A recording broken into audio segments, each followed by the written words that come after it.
dabarsine gammachuu fi gaddaa dhugumaan siin jedhaa kennaa addaa qabdaa. Hunda namaa keessaa wantin si filadheef hundumaa caalchisee wantin si jaalladheef situ nama gaarii ammas hayyuu namaa qaamaa fi qalbiin koo si'iin hoogganamaa.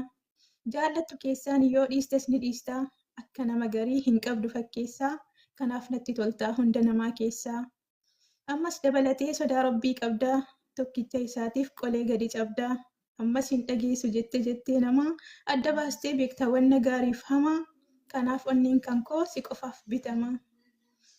Ati faarsee bulaa miti garaa keetiif jettee diina jalaan kaattu ollaadhaa beela'uu ofii bal'ifattee tasa quuftee nyaattu. Yoo argattes dhabdes yoomuu gammadaadha kanaafin siin jedhe hunda namaa keessaa ati anaaf addadha. Ol baasee gabbuusee waa'ee kan kee yaadee jecha tokkoon si ibsuuf nan dhabe barbaadee. Hin jiru. Eeyyeen hin jiru jechi si madaaluu jechi si hin gitu. Har'a irraa qabee agartuun koo lamman si malee hin argitu. Har'a irraa qabee agartuun koo lamman si malee hin argitu.